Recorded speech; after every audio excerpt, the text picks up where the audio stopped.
What would you do if the only way to stay alive was to eat the body of someone you once called a friend? On October 13th, 1972, a plane carrying a group of young rugby players crashed into the icy heart of the Andes Mountains. Stranded in a frozen wasteland, with no food, no rescue in sight, and temperatures dropping below 30 degrees Celsius, the survivors were forced into a nightmare few could even imagine. For over 2 months they battled not just the elements, but the unthinkable choices that would define their humanity. How did they survive? What did they have to become? And why do some call it the greatest miracle of the modern age, while others can't bear to speak of it at all? If you're drawn to mysteries like this one, hit that subscribe button. Here, we uncover what others are afraid to say out loud. It was supposed to be a simple trip. On that crisp October morning in 1972, a Fairchild FH-227D aircraft took off from Montevideo, Uruguay, carrying 45 people, mostly players and supporters of a local rugby team called the Old Christians Club. They were on their way to Chile for a friendly match, filled with excitement, laughter, and anticipation. But the flight never made it. Somewhere over the Andes Mountains, amid dense clouds and poor visibility, the pilot made a fatal mistake. Believing they had already passed the mountains, he began to descend, only to realize, too late, that they were still deep within the deadly range. The plane crashed violently against a glacier at over 3,500 meters above sea level.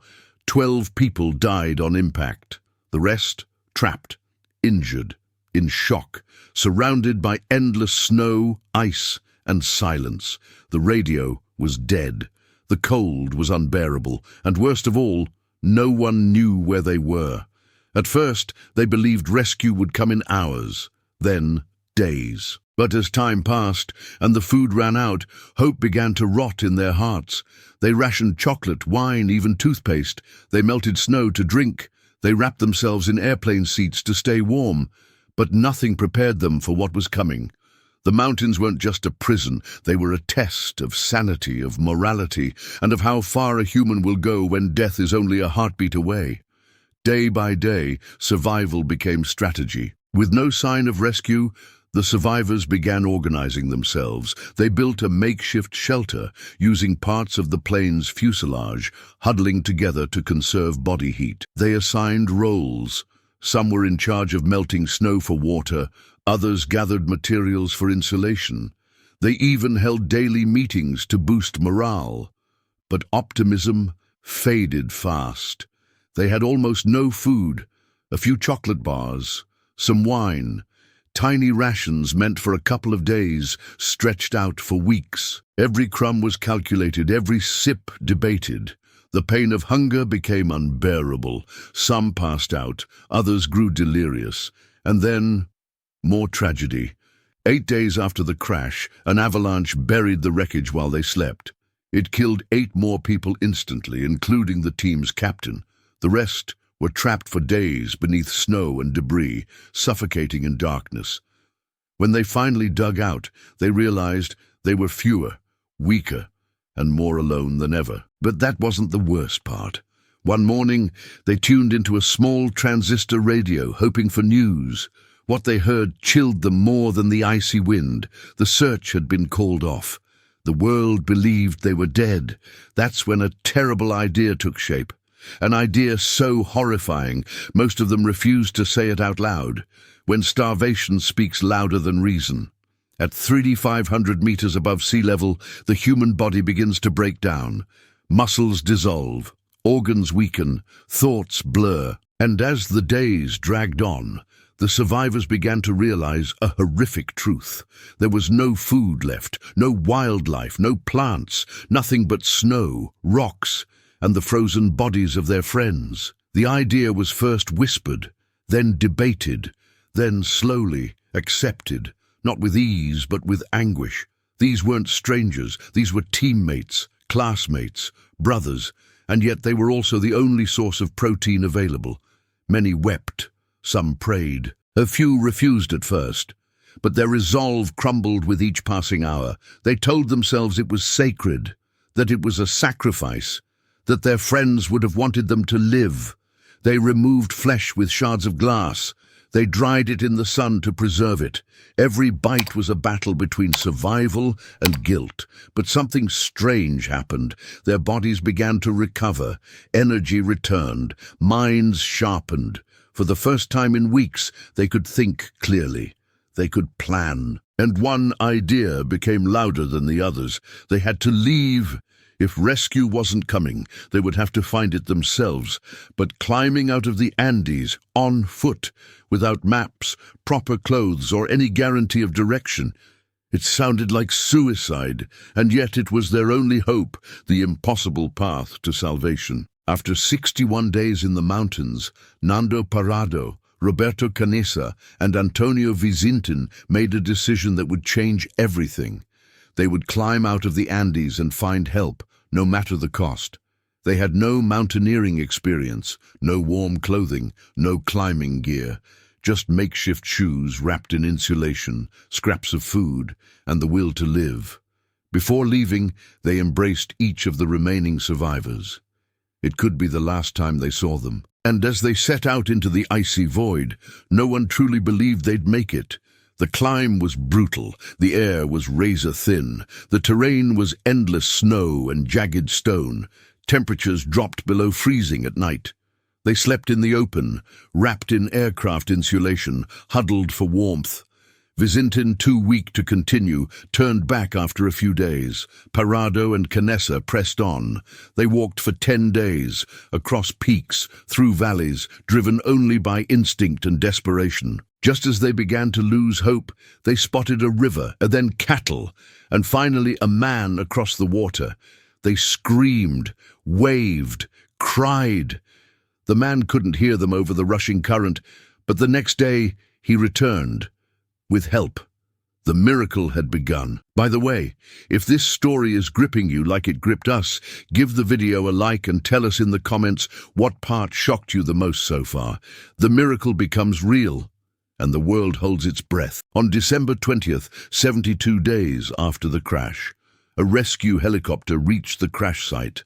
The rescuers couldn't believe what they saw. Gaunt, frost-bitten figures stumbling from the snow, crying, laughing, collapsing into hugs. 16 had survived. News of the rescue exploded across the globe. Headlines called it the miracle of the Andes. Families wept. Reporters rushed to interview the survivors.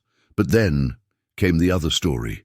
Whispers of cannibalism turned into headlines. Some praised the survivors' courage, others recoiled in moral outrage. The Vatican was asked for comment. The world wanted to know how far is too far in the name of survival.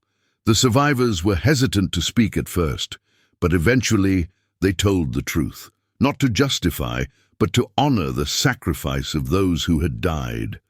They spoke of how death had become sacred, how each body was treated with reverence, how hunger had stripped them of identity, but not humanity. And there were stranger things, too.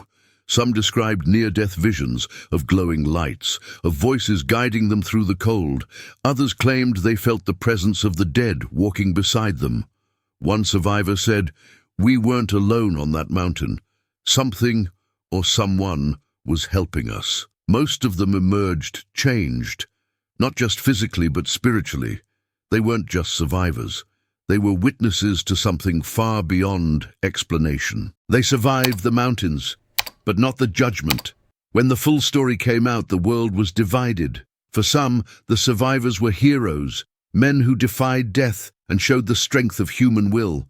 For others, they were a symbol of something darker, the terrifying things people are capable of under pressure. But for the 16 who walked away from the Andes, the real battle was just beginning. Nando Parrado became a public speaker, sharing his story not to shock, but to inspire. Roberto Canessa became a pediatric cardiologist, dedicating his life to saving others. Many of the survivors remained close, bound by a trauma no one else could fully understand.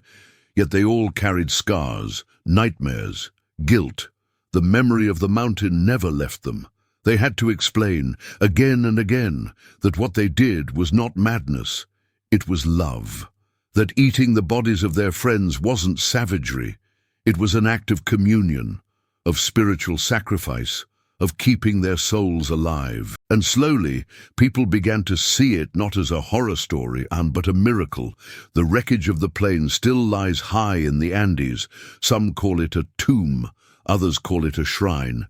And for many it is a reminder that when everything is stripped away, food, shelter, warmth, what remains is the choice to fight or to surrender.